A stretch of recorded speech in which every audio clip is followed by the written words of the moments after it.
Hello tout le monde et bienvenue sur ma chaîne, moi c'est Gabi. On se retrouve pour une nouvelle vidéo. Cette vidéo va être la plus importante de ma chaîne. S'il y a une vidéo que vous devez retenir, pour le moment en tout cas, de ma chaîne, c'est celle-ci. Je viens vous révéler une vérité que Dieu m'a révélée. Avant de commencer, abonnez-vous, partagez la vidéo, parce que c'est une vidéo très importante. Likez, commentez. Si vous regardez mes vidéos, et si ce n'est pas encore le cas, elles sont toujours là. Donc vous pouvez aller les regarder. Tout a commencé au mois de février où je vous disais que Jésus m'avait réveillé à 5 h du matin pour me transmettre un message très important. Ça a pris 7 mois. On sait que 7 est un chiffre très important. Et c'est pour ça que ça a pris 7 mois pour que je comprenne tout, pour que j'ai l'histoire complète.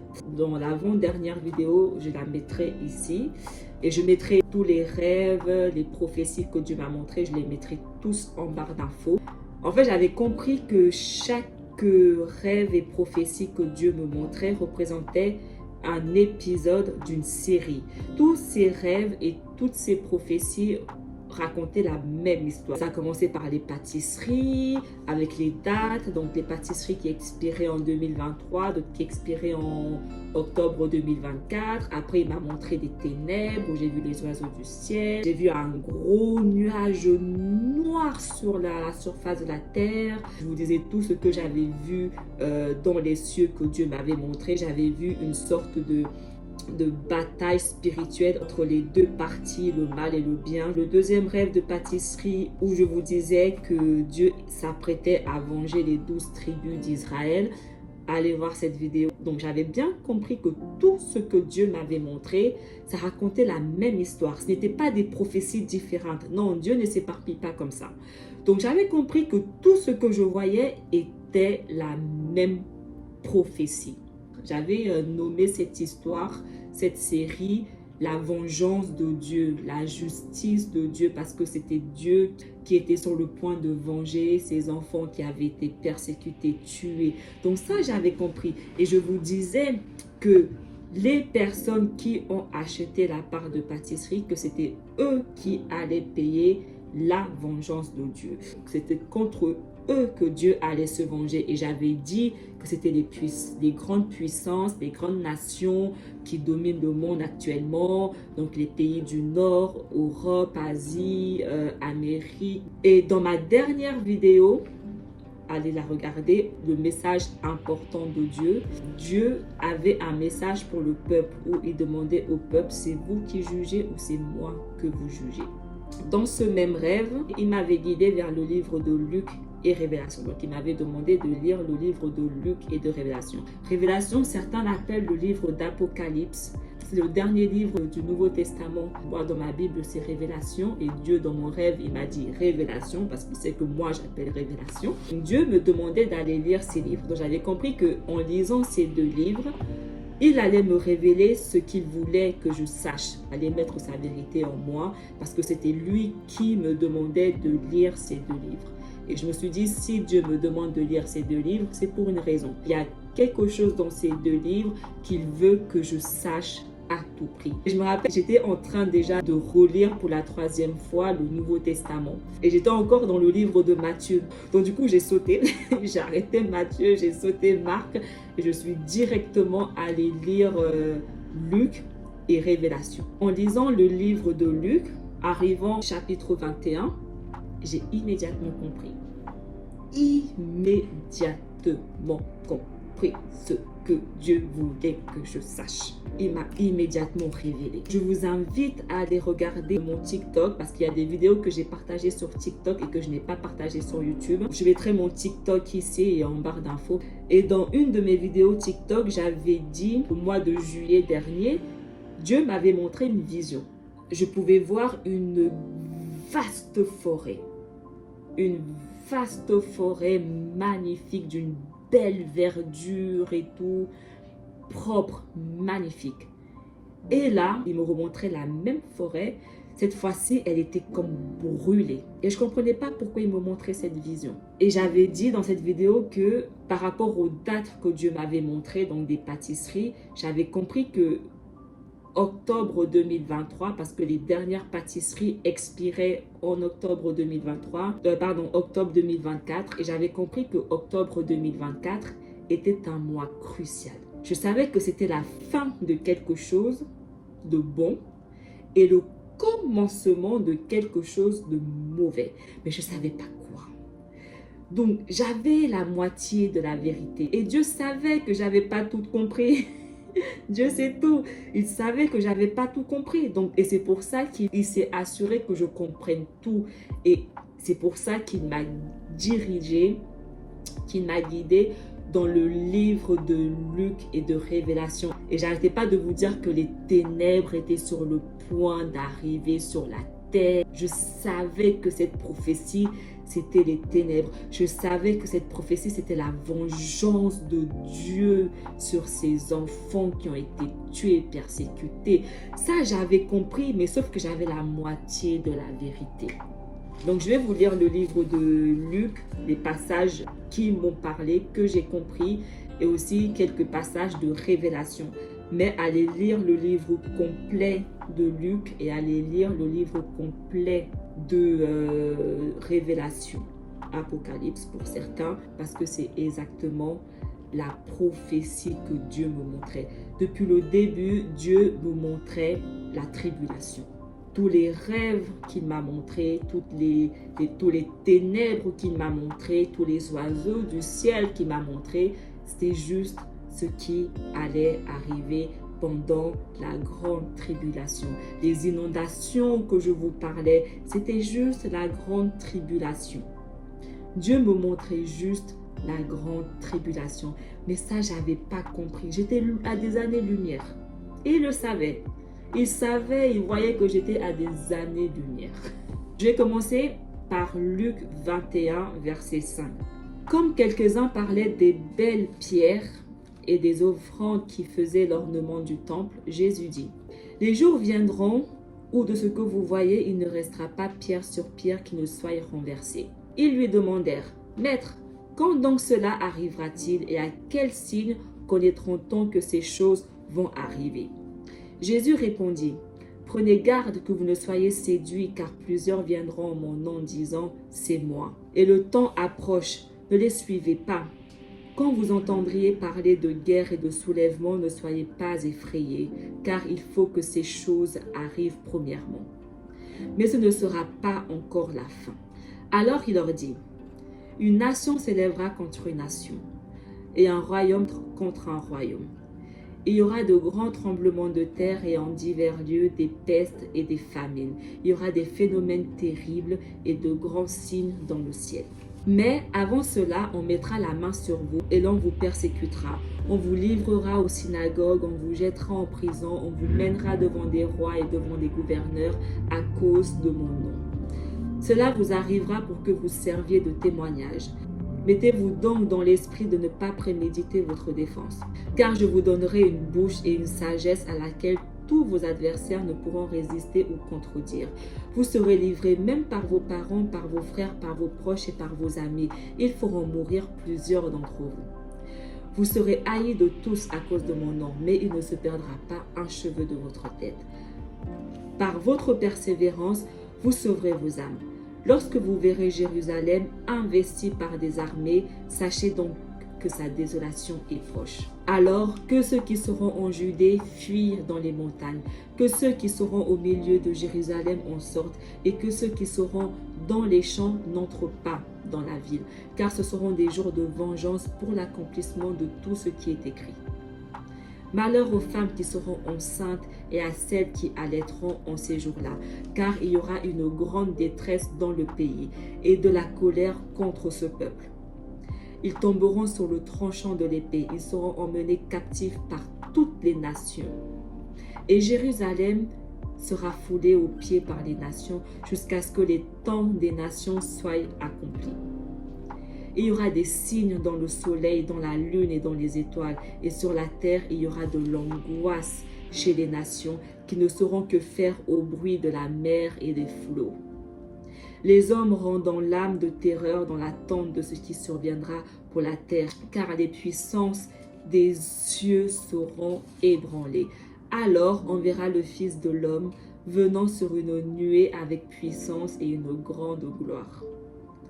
Quand ces choses commenceront à arriver, redressez-vous et levez vos têtes, parce que votre délivrance est proche. » Exactement tout ce que Dieu m'a montré. Mais je ne savais juste pas de quoi on parlait. Il me montrait juste la grande tribulation. Les inondations que je voyais. Jésus, il dit, il y aura de l'angoisse chez les nations qui ne sauront que faire au bruit de la mer et des flots. La mer et les flots, c'est quoi? C'est l'eau. Et dans ma dernière vidéo, le message important de Dieu, il me disait, c'est vous qui jugez ou c'est moi que vous jugez? Parce que la justice appartient à Dieu.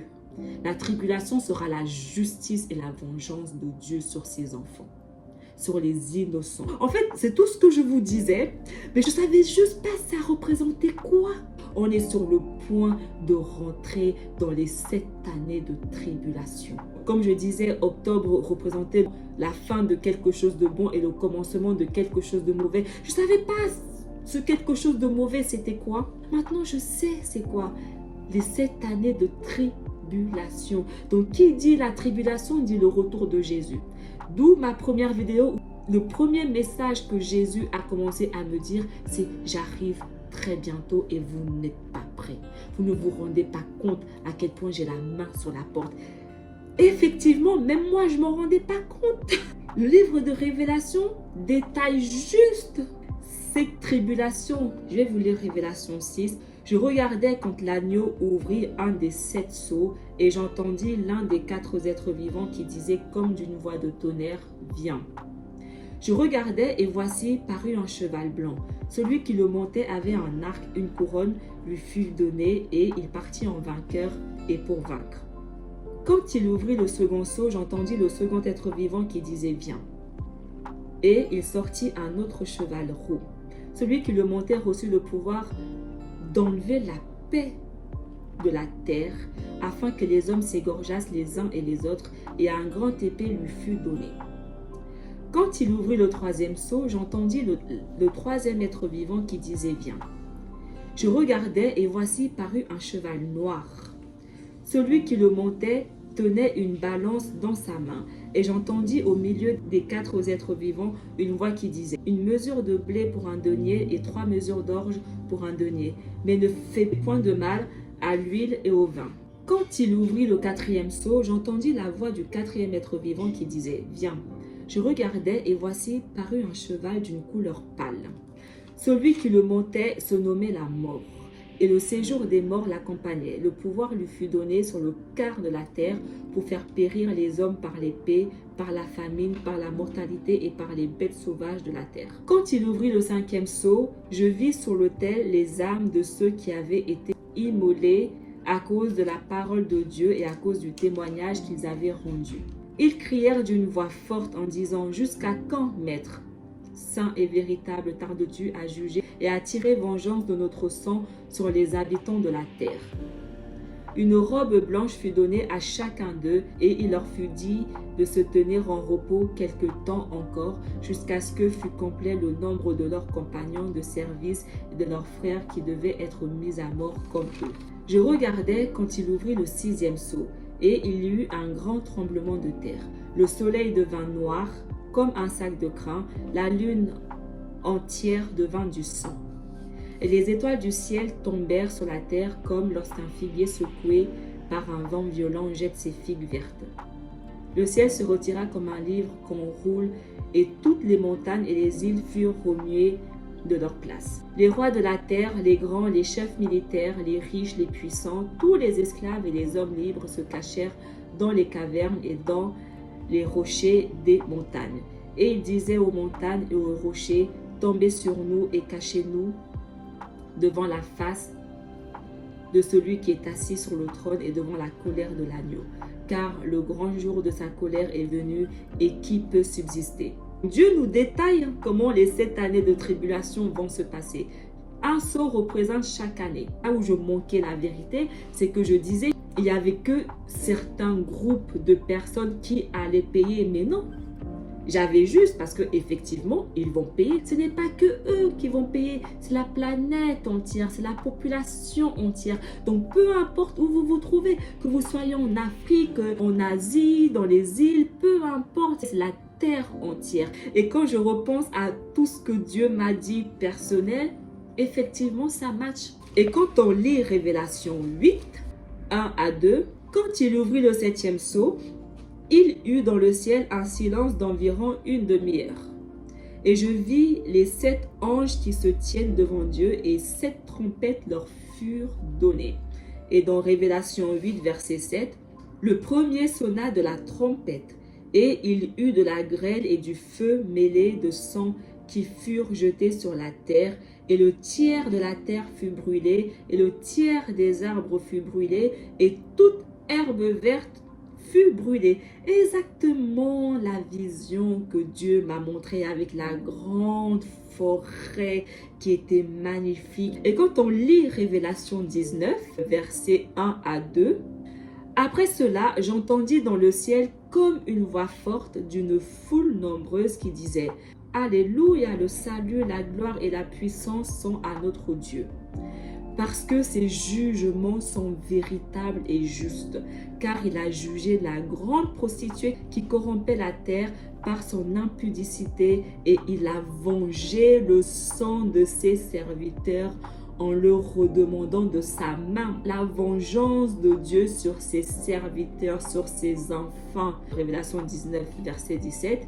Et je vis un ange qui se tenait dans le soleil et il cria d'une voix forte, disant à tous les oiseaux qui volaient par le milieu du ciel, « Venez, rassemblez-vous pour le grand festin de Dieu, afin de manger la chair des rois, la chair des chefs militaires, la chair des puissants, la chair des chevaux et de ceux qui les montent, la chair de tous, libres et les esclaves, petits et grands. » Et je vous disais, j'ai vu les oiseaux du ciel qui allaient dans tous les sens, à gauche, à droite, partout.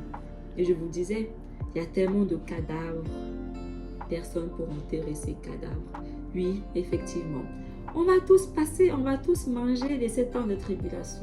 Ceux qui croient qu'il y aura un enlèvement avant, non, préparez-vous à la tribulation. Et quand on réalise que nous sommes 8 milliards d'habitants et que sur ces 8 milliards, Dieu va marquer uniquement 144 000 personnes du sceau, Mamma mia, ça fait peur. Le chemin étroit que Jésus disait là, il est très étroit. Hein? Priez que vous fassiez partie des 144 000. Parce que ces 144 000, il ne leur arrivera absolument rien pendant les 7 ans de tribulation. Rien du tout. Et au début, je me disais, mais ça fait pas beaucoup, 144 000. Genre, Dieu, tu vas me dire que sur les 8 milliards, il n'y a que 144 000 qui sont vraiment tes serviteurs, qui sont vraiment justes et droits avec toi. Au début, je ne réalisais pas. Après, je me suis dit, mais en même temps, Gabi, on est 8 milliards, il y a seulement 2 milliards de chrétiens. Donc, il y a seulement 2 milliards de chrétiens, entre guillemets, donc seulement 2 milliards qui croient en Jésus. Donc, ça représente seulement un quart de la population. Donc, plus de la moitié de la population ne croit pas en Jésus. Déjà là, et même quand tu regardes parmi les 2 milliards de chrétiens, plus de la moitié ne sont même pas des vrais chrétiens. Parce que beaucoup se disent chrétiens, mais quand tu regardes les actions, ça ne matche pas. Ils n'ont pas les actions et le comportement de vrais chrétiens. Donc, au final, si on réalise bien, oui, effectivement, il y a peut-être que seulement 144 000 personnes sur terre qui sont vraiment des vrais serviteurs de Dieu. Ça fait peur.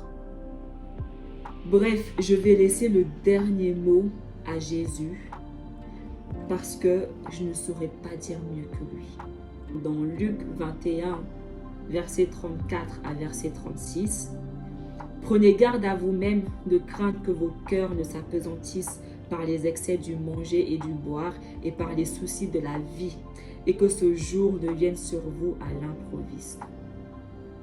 Car il viendra comme un filet sur tous ceux qui habitent sur la surface de la terre.